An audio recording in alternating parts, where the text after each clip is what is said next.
This crowd weren't warriors. The spearmen and bowmen weren't arrayed for battle, but for a drive hunt, with the bows behind the spears to stop anything that broke through the line. All right, let's go meet them.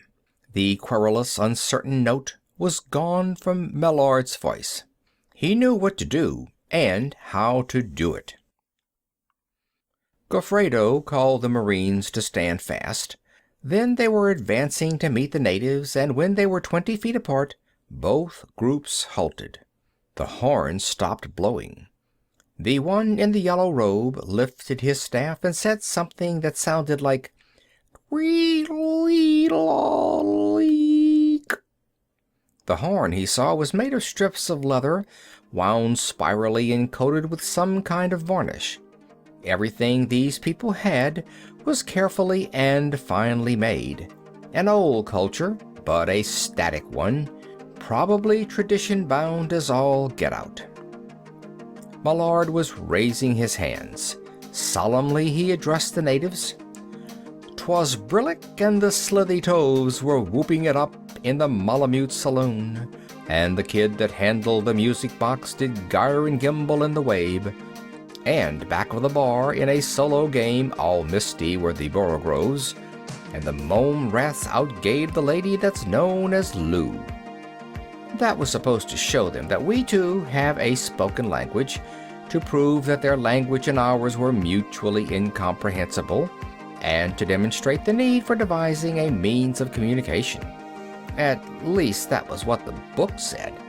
It demonstrated nothing of the sort to this crowd. It scared them. The dignitary with the staff twittered excitedly. One of his companions agreed with him at length. Another started to reach for his knife, then remembered his manners.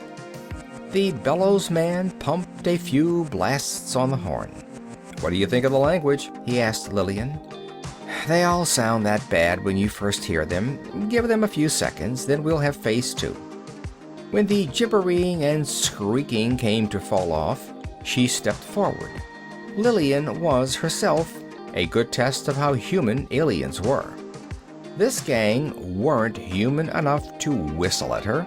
She touched herself on the breast. "Me," she said. The natives seemed shocked. She repeated the gesture and the word, then turned and addressed Paul Millard. "You." "Me," Millard said, pointing to himself. Then he said, "You," to Louis Goffredo. It went around the contact team. When it came to him, he returned it to the point of origin. "I don't think they get it at all," he added in a whisper. "They ought to," Lillian said. "Every language has a word for self and a word for person addressed." "Well, look at them," Carl Dorover invited. "6 different opinions about what we mean, and now the band's starting an argument of their own." "Phase 2A," Lillian said firmly, stepping forward. She pointed to herself. "Me, Lillian Ransby. Lillian Ransby. Me, name. You, name?" "Woo!" The spokesman screamed in horror, clutching his staff as though to shield it from profanation. The others howled like a hound pack at a full moon, except one of the short tunic boys who was slapping himself on the head with both hands and yodeling. The horn crew hastily swung their piece around at the Terrans, pumping frantically. "What do you suppose I said?" Lillian asked. "Oh, something like, 'Curse your gods, death to your king, and spit in your mother's face,' I suppose." "Let me try it," Goffredo said. The little Marine Major went through the same routine. At his first word, the uproar stopped. Before he was through, the natives' faces were sagging and crumpling into expressions of utter and heartbroken grief. "It's not as bad as all that, is it?" he said. "You try it, Mark." "Me, Mark, Howell." They looked bewildered. "Let's try objects and play acting," Lillian suggested. "They're farmers. They ought to have a word for water." They spent almost an hour at it. They poured out 2 gallons of water, pretended to be thirsty, gave each other drinks. The natives simply couldn't agree on the word, in their own language, for water. That, or else they missed the point of the whole act. They tried fire next. The efficiency of a steel hatchet was impressive, and so was the sudden flame of a pocket lighter, but no word for fire emerged either. To Niflheim with it, Louis Gofredo cried in exasperation. We're getting nowhere at 5 times light speed. Give them their presents and send them home, Paul. Sheath knives. They'll have to be shown how sharp they are, he suggested. Red bandanas and costume jewelry. How about something to eat, Bennett? Millard asked Phaon. XT3 and CH trade candy, Phaon said. Field rations, extraterrestrial service, type 3, could be eaten by anything with a carbon-hydrogen metabolism, and so could the trade candy.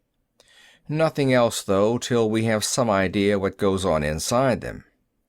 Darver thought the 6 members of the delegation would be persons of special consequence, and should have something extra. That was probably so. Darver was as quick to pick up clues to an alien social order as he was himself to deduce a culture pattern from a few artifacts. He and Lillian went back to the landing craft to collect the presents. Everybody, horn detail, armed guard and all, got 1 10-inch Bowie knife and sheath, a red bandana neckcloth, and a piece of flashy junk jewelry. The town council, prominent citizens, or what, also received a colored table spread apiece. These were draped over their shoulders and fastened with 2-inch plastic pins advertising the candidacy of somebody for president of the Federation member Republic of Venus a couple of elections ago. They all looked woebegone about it.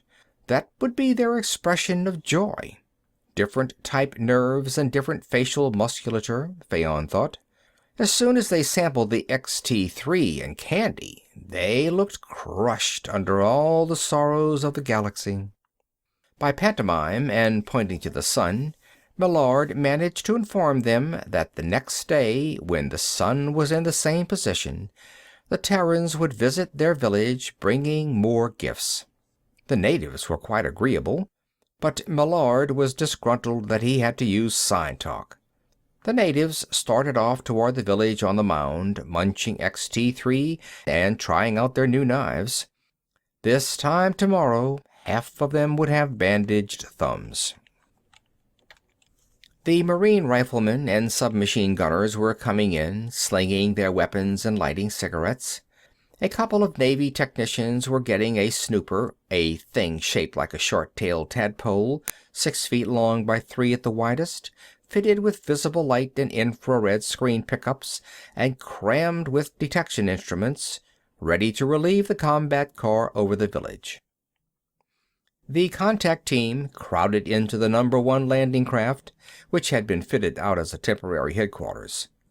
Prefab hut elements were already being unloaded from the other craft.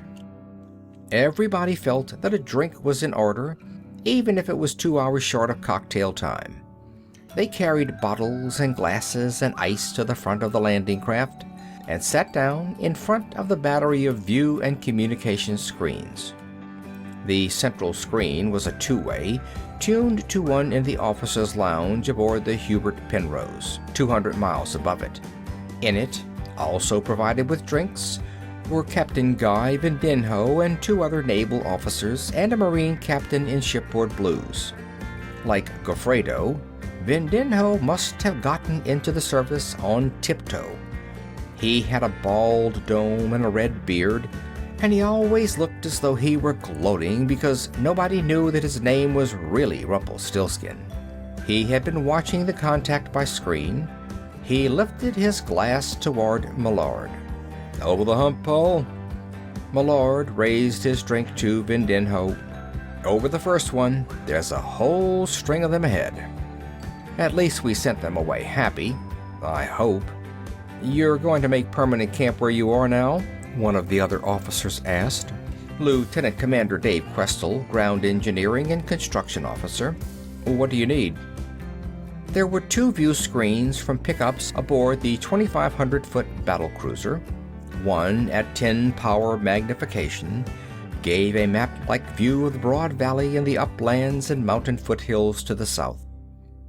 It was only by tracing the course of the main river and its tributaries that they could find the tiny spot of the native village, and they couldn't see the landing craft at all. The other, at 100 power, showed the oblong mound with the village on its flat top, little dots around a circular central plaza. They could see the 2 turtle-shaped landing craft and the combat car that had been circling over the mound, landing beside them, and sometimes a glint of sunlight from the snooper that had taken its place. The snooper was also transmitting in to the other screen from 200 feet above the village. From the sound outlet came an incessant gibber of native voices. There were over 100 houses, all small and square with pyramid roofs. On the end of the mound, toward the Terran camp, animals of at least 4 different species were crowded. Cattle that had been herded up from the meadows at the first alarm. The open circle in the middle of the village was crowded, and more natives lined the low palisade along the edge of the mound. "Well, we're going to stay here till we learn the language," Millard was saying. "This is the best place for it. It's completely isolated, forests on both sides, and 70 miles to the